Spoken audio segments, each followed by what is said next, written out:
Olá! Hoje estarei apresentando meu trabalho sobre detecção de crateras em Marte com UNET. No caso aqui apresentando esses dois métodos, né, feitos por esses dois artigos, que é o Automated Crater Detection on Mars Using Deep Learning, que foi publicado na Planetary and Space Sciences, da Elsevier, e o Lunar Crater Identification via Deep Learning, também publicado no Elsevier, mas dessa vez pelo Journal Icarus.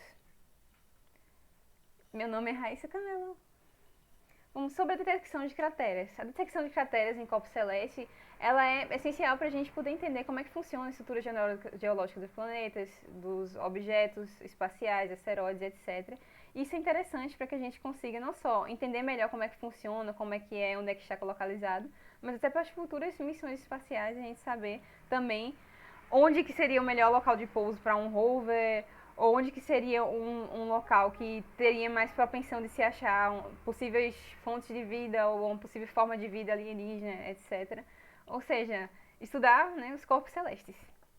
Só que isso é uma tarefa um pouco chata, um pouco tediosa de se fazer. Isso já existe há muito tempo, mas antigamente era feita de maneira muito mais laboriosa e trabalhosa, que é simplesmente a pessoa, o astrônomo ou observador, seja ele amador ou profissional, sentar durante horas para observando aquele corpo celeste e para poder fazer essa anotação. Só que isso era um trabalho que demorava meses, anos, dependendo do tamanho do objeto, né? Se tratando de um planeta, então, demorava anos para fazer isso. Porque você tinha que estar observando determinado planeta, determinado corpo celeste, em uma específica data, tinha uma janela específica de tempo que você podia estar observando esse objeto espacial, dependendo da localização que você se encontra, né, no planeta. Ou seja, você tinha que ficar ali entre um mês específico até um outro mês específico, numa hora X, todo dia, sem falta, observando para poder estar anotando onde é que está esses crateras. Ou seja, com computação, né, a gente tem como facilitar isso, até porque hoje em dia nós temos sondas espaciais que podem registrar essas imagens para a gente não precisa depender só da observação a olho nu. Agora a gente tem as imagens geradas por sondas e através dessas imagens a gente consegue treinar redes neurais. Aqui, sobre a obtenção de imagens de crateras, a gente tem as nossas preciosas sondas espaciais, em foco especial o Kaguya, ou Selene, que é o nome internacionalmente conhecido, e o MOLA, que é o Mars Orbiter Laser Altimeter. E essas duas sondas obtêm essas imagens maravilhosas pra gente, que a gente vai conseguir usar para segmentá-las e detectar as crateras. Aqui a gente tem, né, a forma que essas imagens são salvas. Bom, eu vou estar focando mais nesses detalhes de pré-processamento e de como é feita nesses dois artigos, toda a questão do pré-processamento, do treinamento, etc. Na minha apresentação final, porque esse vai ser o meu projeto, spoiler. Mas aqui eu vou estar mais focando sobre a arquitetura UNET. Então, para falar de uma maneira mais rápida, essas imagens coletadas pelas sondas, elas são salvas num único mapa, numa imagem única, que é como se fosse o mapa mundi da gente, que a gente sabe que a Terra ela é geóide, porém no mapa mundi ela está representada de uma maneira 2D. E é exatamente isso que a gente faz com essas imagens de sondas espaciais. A gente representa de maneira 2D e isso é salvo num arquivo gigantesco que especificamente para esse trabalho foi 21 GB o arquivo da Kaguya e 17 GB o arquivo da Mola, da superfície marciana.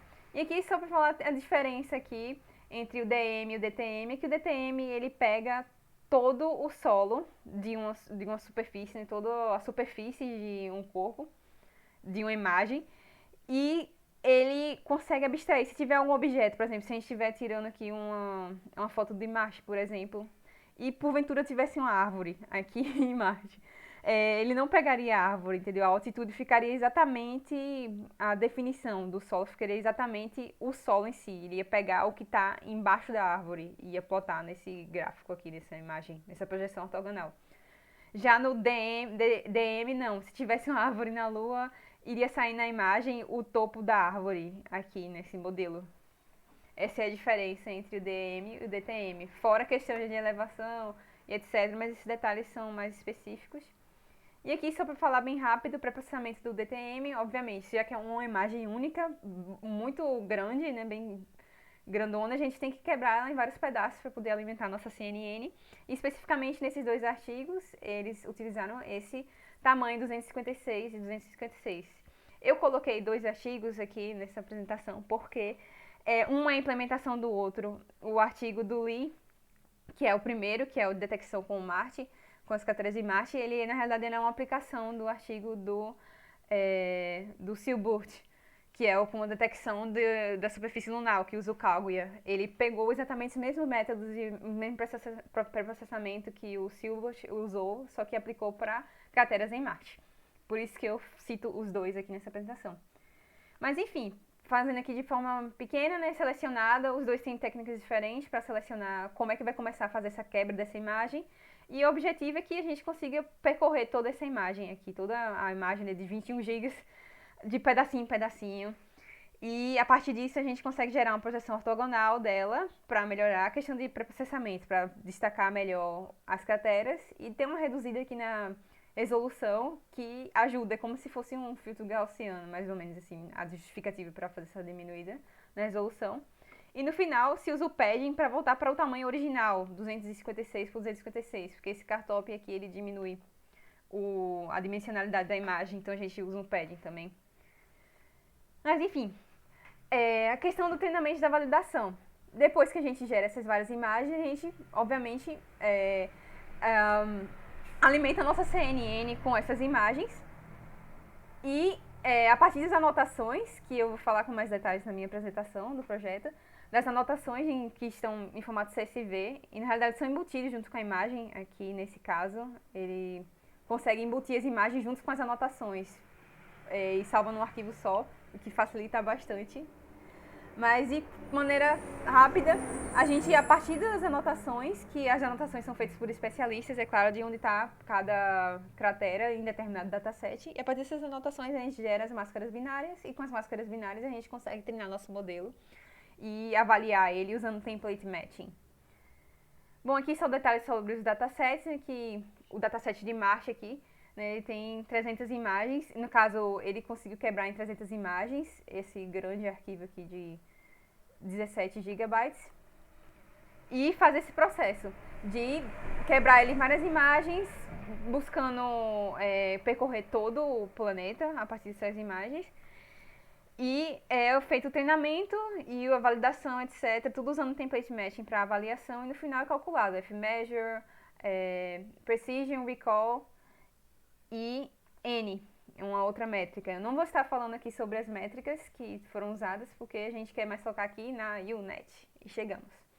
A arquitetura da UNet, né, ela foi aplicada nesse trabalho de detecção de crateras, em ambos os trabalhos. Por quê? Como você viu, crateras são objetos arredondados, são formas arredondadas que aparecem nas imagens. E a UNet ela foi criada com o propósito de realizar segmentação de imagens médicas. E no estado da arte, né, se utiliza muito técnicas e algoritmos utilizados para as imagens médicas para a segmentação também de crateras.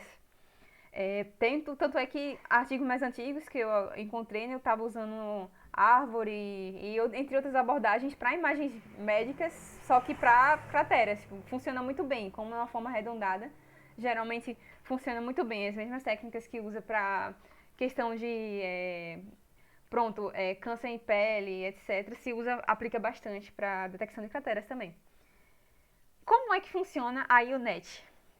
A UNet é uma CNN que faz a segmentação semântica, que é justamente você conseguir separar, meio que binarizado, né? Numa imagem você segmentar o que é determinado objeto e o que não é determinado objeto. No caso de uma imagem de Marte, da superfície de Marte, seria você conseguir segmentar o que é uma cratera e o resto não é cratera. E aqui, como eu tinha falado já, né, ela é largamente utilizada para imagens médicas e a gente tem usado esses mesmos algoritmos que se usam em imagens médicas, coincidência, para detecção de crateras. A arquitetura da UNet ela é dividida em 3 partes. A primeira é a contraction, que são várias camadas de convolução que vão diminuindo o tamanho da imagem através do max pooling, diminui pela metade. É claro que variações da UNet você pode alterar esses parâmetros, Mas em geral é feito o max pooling 2x2, que vai reduzindo pela metade o tamanho da imagem, à medida que vai se extraindo feature maps, né? E cada uma dessas convoluções dobra o tamanho desse feature maps, que é justamente a saída que a gente que vai estar aprendendo, né? Através do space que vai estar aprendendo justamente a detectar a cratera, com base, quando a gente faz o teste, né, a gente compara com o nosso template, faz o matching com o template, e a partir disso, os pesos dessas camadas vão se ajustando para encontrar essas crateras. A camada de encoder, que seria justamente a camada meio termo entre contaction e expansion, depois a gente vai ver melhor com a imagem da UNet, que seria justamente o meio termo, literalmente, passando da primeira parte para a segunda parte. A gente pode enxergar na UNet como uma rede neural formada de duas redes neurais diferentes. Uma que seria a contraction e a outra a expansion. E o encoder seria só o meio termo entre essas duas. E por fim, a gente tem a camada de expansion, que é voltando novamente, né, faltando tudinho de novo, só que realizando convoluções, só que em vez de a gente diminuir o tamanho da imagem, a gente vai estar aumentando novamente o tamanho das imagens. E combinando cada uma dessas convoluções, a gente combina com as etapas de convoluções da contraction. Vai ficar mais claro quando eu mostrar a imagem aqui da arquitetura, que é literalmente um U. Mas, assim, para cada uma dessas iterações que a gente faz aqui na primeira etapa do contraction, a gente vai estar repetindo aqui no expansion o que a gente chama de upsampling, que seria o processo ao contrário do max pooling, que seria aumentar as imagens, só que combinando aqui, né, essa camada de convolução com a saída das camadas de contração. De maneira geral, aqui o objetivo do UNet consiste em usar essas features que são aprendidas na etapa da contração, que é justamente essa questão de treinar os pesos para detectar onde estão as crateras, para usar e reconstruir a imagem em cima da imagem original. Que a gente quer que o resultado final, né, o output final da UNet, seja a minha imagem original das crateras, só que binarizada e marcando somente onde estão as crateras. Ou seja, é essencial que a saída desse modelo tenha o mesmo tamanho que o input. E a UNet faz isso. A gente consegue perceber, detectar, construir esses features maps que vão, a partir do treinamento contínuo de várias épocas, vão conseguir detectar bem onde é que estão essas crateras, e a gente consiga depois, no resultado final, plotar, né, achar essas crateras em cima da imagem original. Aqui está, é um U.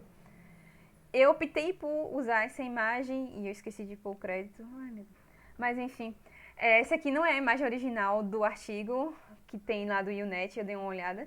Mas eu achei essa aqui mais fácil de visualizar e de apresentar. E eu vou colocar o crédito na outra apresentação. Mas, enfim, de maneira geral, aqui a gente tem, né, a primeira etapa, que seria a etapa de contração. Aqui você pode ver que a gente tem aqui o max pooling. E a gente vai diminuindo, começa com 128 o tamanho da imagem, sempre quadrada. E aqui ela vai diminuindo pela metade, pela metade, pela metade. E a partir disso, você nota que a espessura vai aumentando. No caso aqui, os meus features maps, eles vão ficando mais robustos. Aqui começa com 32, depois vem para 64, depois vai para 128, que o objetivo é justamente esse. A partir do max pooling, a gente vai diminuindo a dimensionalidade, mas vai gerando esses feature maps que vão ser ajustados para detectar as nossas craterinhas. Até que chega aqui no encoder, e no encoding ele não faz a mudança, ele continua do mesmo tamanho.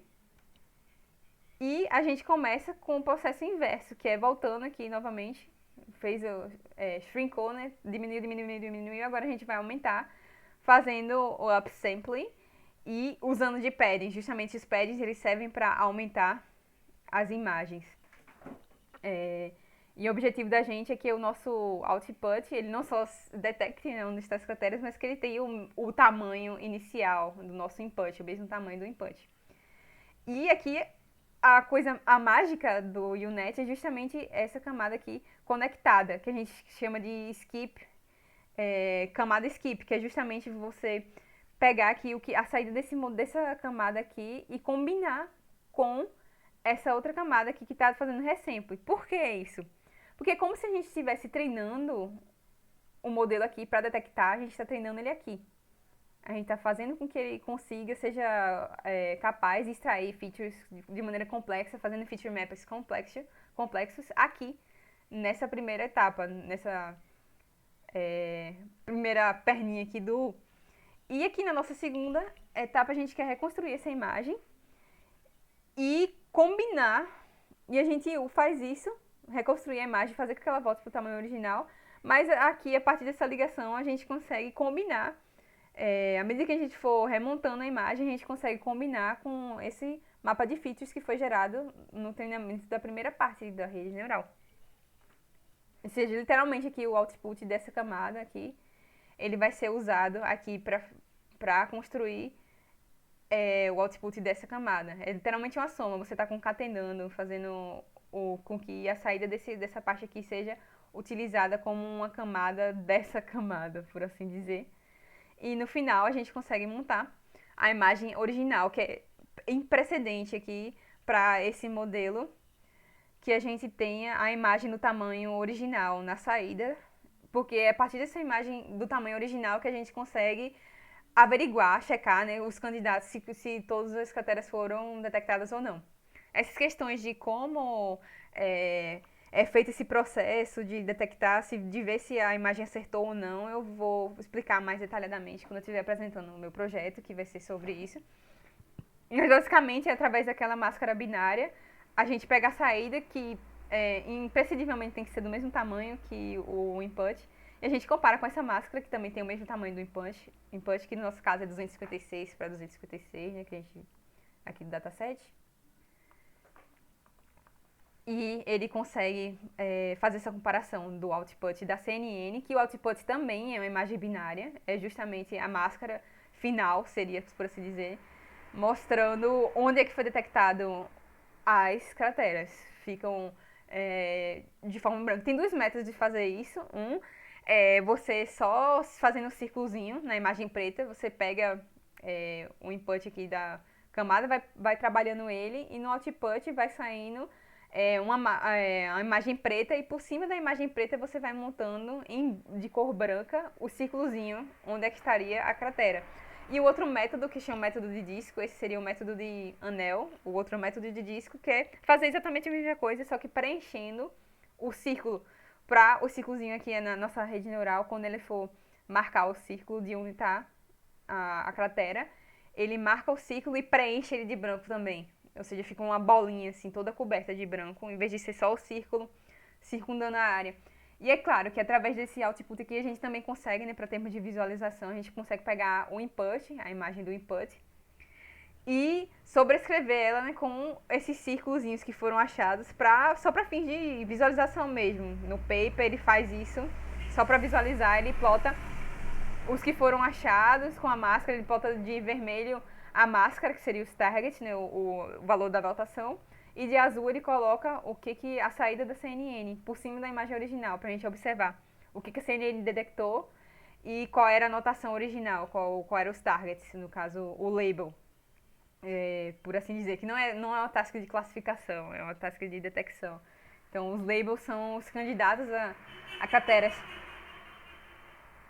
Só que a UNET apresenta determinados pontos fracos, principalmente porque é uma arquitetura de 2015 e a gente já está em 2021.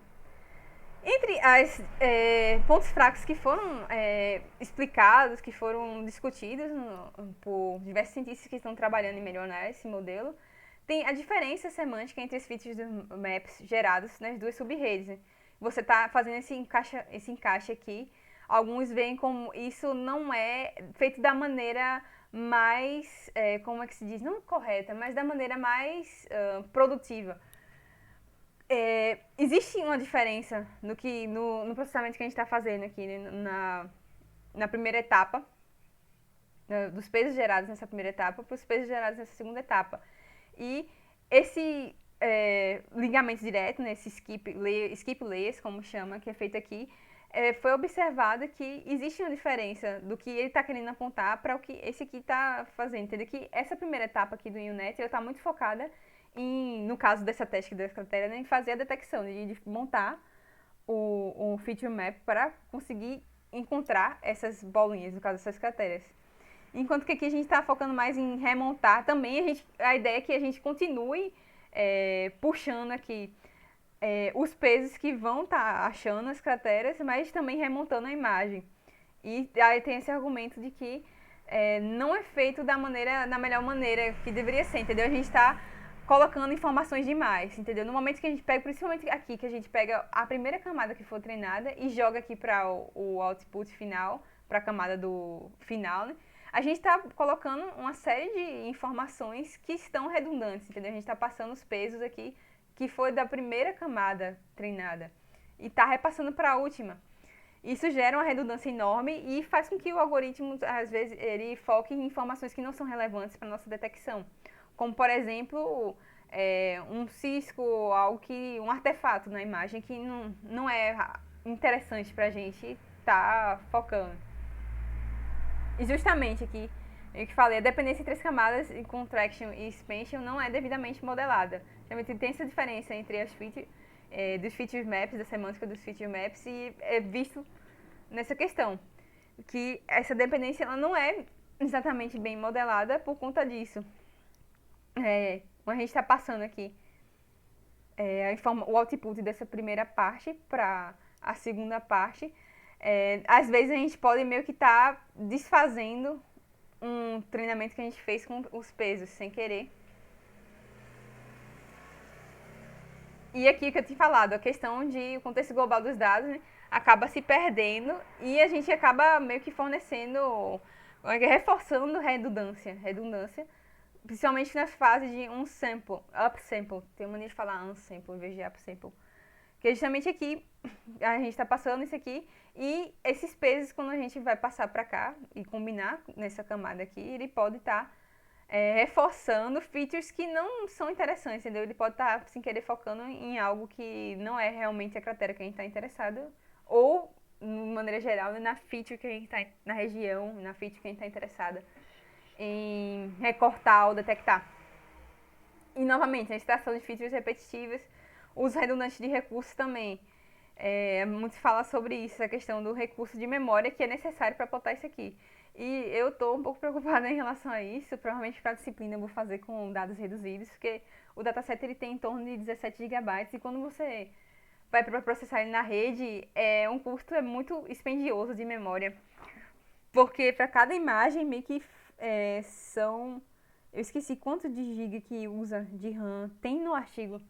Mas de maneira geral, né? Para cada imagenzinha de 256, 256 que a gente estiver plotando na rede, vai ser mais de 1 GB, com certeza são mais de 5 GB necessárias para processar ela aqui. É bastante custoso em termos de memória. E nos dois artigos, tanto no Silburn et al. E no Lee, eles colocam as configurações do computador deles e você vê que é bem robusto, assim, em termos de memória, GPU é bem otimizado. E provavelmente para a disciplina eu vou ter que fazer uma coisa mais reduzida e depois testar com o dataset inteiro para publicar, porque acredito eu que para publicar isso aqui não faz sentido só testar com a parte do dataset, tem que ser ele todo, porque é um planeta, é a superfície de um planeta inteira. Mas para a cadeira, para obter resultados em tempo ágil e questões, né, de arquitetura do meu computador, eu vou estar fazendo com menos imagens. Mas enfim, dados esses pontos fracos, surgiram outros modelos baseados no UNet. O primeiro, trouxe aqui 2, eu não sei quanto tempo que eu estou falando, mas vamos lá. Que é o Mi-UNet, que é justamente uma versão reduzida do UNet, que busca não só reduzir esse custo de memória e processamento, mas fazer uma versão mais simples mesmo desse processo de contração e extensão da imagem de uma maneira mais compacta. Que a gente tem aqui a primeira camada, o primeiro max pooling que a gente tem, que vai convoluir a imagem, vai diminuir essa multiplicação aqui de matrizes, vai diminuir a imagem Na segunda, e aqui a gente passa para duas camadas diferentes. A gente tem o upsample, que eu vou estar aumentando novamente a imagem, que é justamente aqui, pulando direto para a etapa de upsample, né? Para a segunda, seria esse segundo braço aqui da UNet. E fazendo esse upsample, ele é feito no geral, não em necessariamente todos os casos, mas no geral com o nearest neighbor, que é justamente você replicar o pixel, o valor do pixel, dobrar ele. No caso, se você tem uma matriz, vamos supor, 2 por 2, você pega cada pixel e transforma numa matriz 2 por 2 de cada um dos pixels vira uma matriz 2 por 2 com o mesmo valor de cada pixel. Por exemplo, a gente tem 1, 2, 3, 4 e fica 1, 2, 2, 2, 2, 3, 3, 3, 3, 4, 4, 4. Nearest neighbor. E a partir disso, desse upsample, a gente faz, né, essa concatenação aqui no segundo layer, que esse segundo layer pega justamente a nossa imagem convolucionada. A primeira imagem, que no caso foi diminuída a dimensão, né? Vamos supor que aqui fosse 16 por 16 e aqui já ficou 8 por 8. Geralmente é feita a convolução, o max pooling com 2 por 2. Mas, claro, cada aplicação tem um parâmetro diferente. E isso aqui já simula, essa parte aqui é meio que um encoder, e já passando para o upsampling diretamente. E no final a gente tem a mesma proposta de devolver a imagem do mesmo tamanho. O target, no caso o meu output, vai ter que ser do mesmo tamanho que o meu input.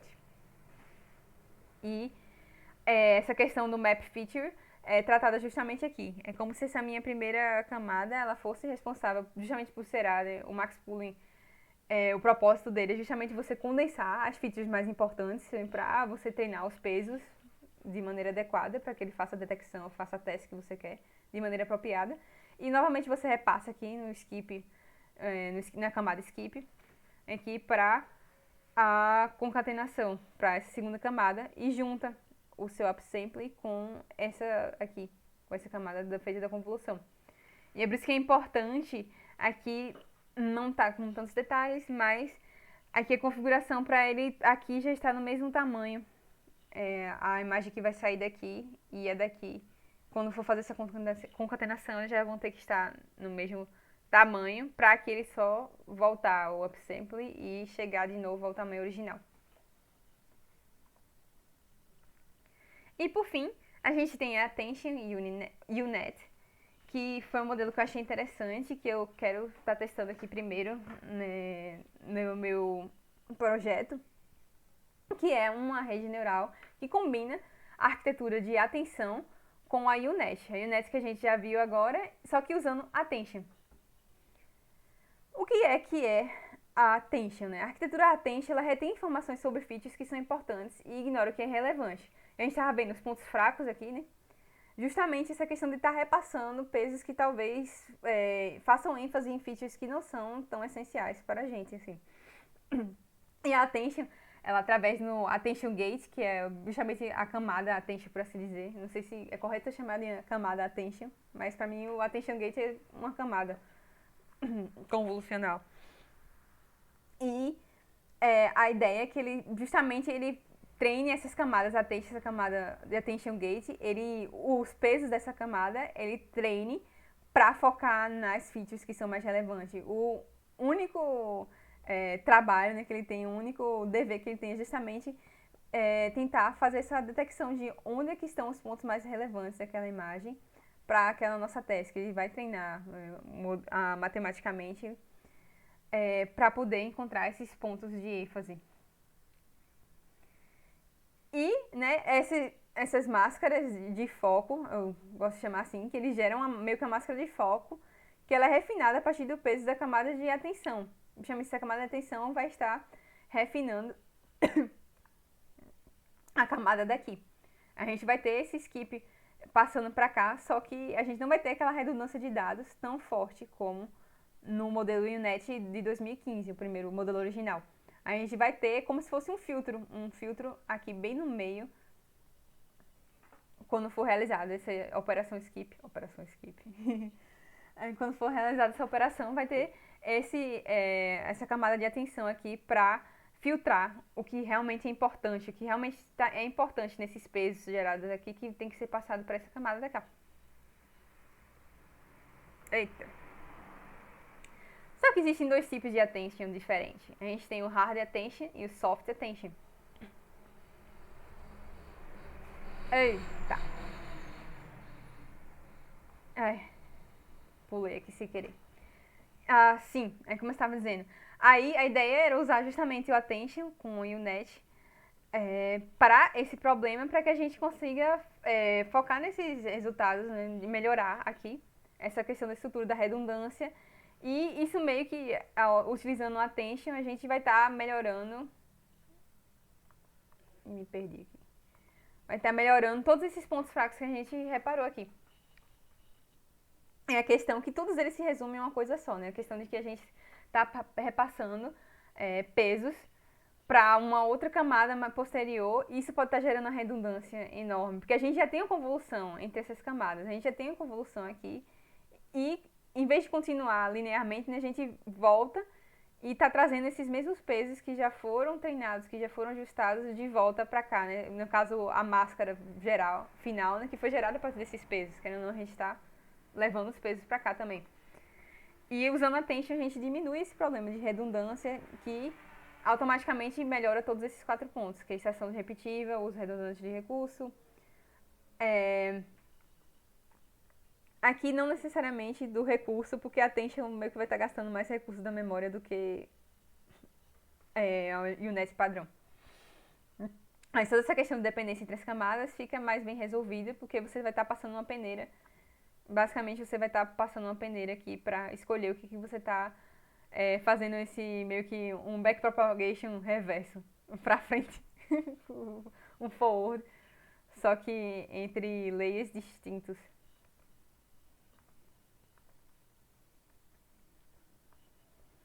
E, como eu estava falando aqui, existem dois tipos de atenção diferentes, o hard attention e o soft attention. Nos pontos principais, o hard attention, né, as principais diferenças, eu pontuei elas aqui, é que a ênfase do hard attention está nos pontos principais da imagem. E ele faz essa task a partir de cortando esse layer, né, de attention, ele corta a imagem ou determinada região, que é o foco, ele consegue identificar isso a partir de pesos. Tudo isso é identificado a partir de peso. O treinamento lá da rede neural, ele vai ajustando os pesos para fazer esses cortes. Ele gera esses cortes e para aquele ponto específico que ele vai estar focando. E, óbvio, ele escolhe apenas uma região da imagem por iteração, né? Cada vez que essa camada ela for treinada, que ela estiver sendo treinada na imagem, ela vai para uma única região da imagem e foca nela. E vai decidindo, né? Essa aqui é mais importante, essa aqui não é. E por conta disso, né, ela é um método não diferenciável, ou seja, estritamente binário. Isso quer dizer que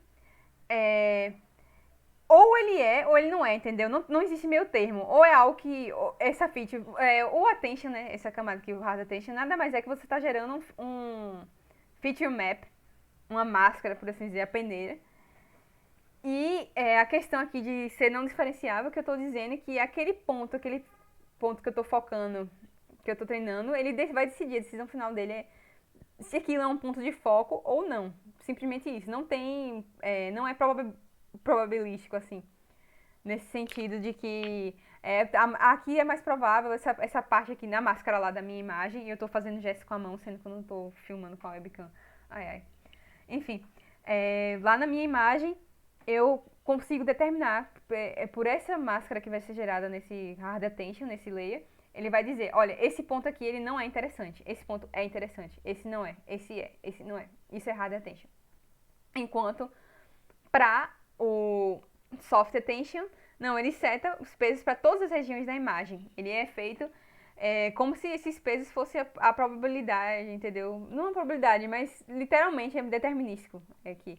Literalmente, se aquela parte é importante ou não. Enquanto o hard, ele só pega alguma parte específica da imagem e diz se ela é importante ou não, se ela é um foco ou não, se ela tem que ter atenção a ela ou não. O soft, ele passa os pesos para toda a região da imagem e ao longo dos treinamentos ele vai setando esses pesos, né, para que as regiões mais importantes tenham pesos maiores e as regiões menos relevantes tenham pesos menores. E aqui, aplicando os pesos para todas as regiões da imagem, enquanto aqui ele só escolhe uma única região.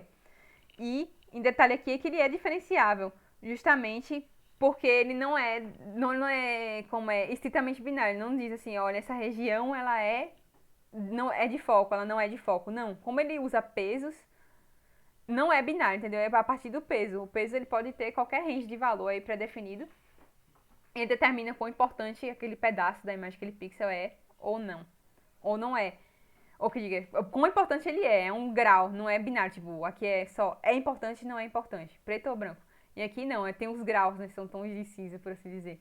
Aqui, e justamente, nesses pesos são justamente tons de cinza, como a imagem, como essa máscara que gera aqui, esse filtro é uma imagem, são justamente tons de cinza que estão sendo gerados, enquanto aqui é binário puro, não é? E por conta disso, a gente pode ser usado com backpropagation, justamente que eu estou gerando pesos. Se eu estou gerando pesos, eu posso usar backpropagation para fazer a atualização dos pesos usando backpropagation. Aqui eu não posso fazer backpropagation com esse layer, porque como ele é binário, eu não estou definindo pesos aqui para filtrar. E isso, attention. Eu já passou isso aqui. Ah, não. Eu pensei que era o slide repetido. Isso. O attention, né, ele usa durante a fase de upsampling a informação espacial recriada. Ah, sim. Durante a fase de upsampling, a informação espacial recriada nem precisa. Por isso que a gente usa as camadas de skip aqui, só justificando por que usar o attention com o UNet, normalmente.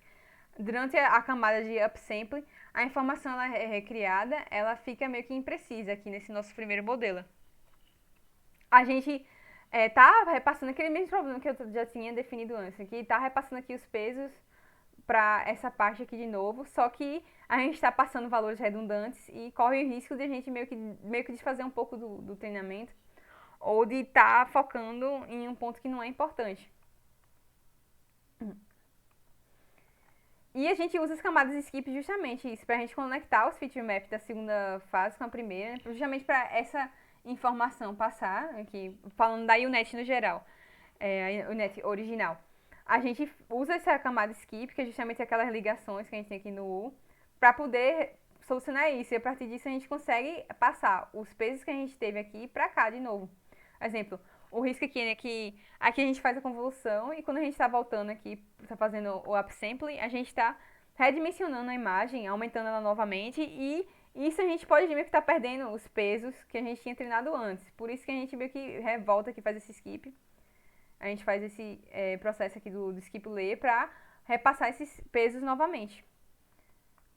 Só que esse método gera redundância de dados, faz informações irrelevantes, e eu estou sendo redundante também, mas de maneira geral, com o attention implementado, a gente soluciona esse problema na camada skip, fazendo justamente essa peneiração, essa peneiragem e fazendo com que ele foque apenas nas informações mais relevantes. E aqui a gente tem uma imagem do Attention UNet, que foi retirada do artigo do criador disso aqui. E a gente pode observar aqui que é basicamente a mesma estrutura da UNet original. A única diferença é que a gente tem o Attention Layer, que é esse aqui, sigmoid, etc. Mas é basicamente... aqui, ó, os Attention Gates, são justamente essa parte aqui. E, né, no final, uma recomendação que se tem, né, dei uma lida aqui nesse artigo, é que se use camadas de dropout também. Aqui a gente tem D2. Justamente para a gente não estar gerando um overfitting, já que a gente está fazendo tanta peneiragem dos dados, passando tantas máscaras, tantos filtros, a gente não correr o risco de gerar um overfitting. Então, a Attention UNet tenta usar mais camadas de dropout. E é isso.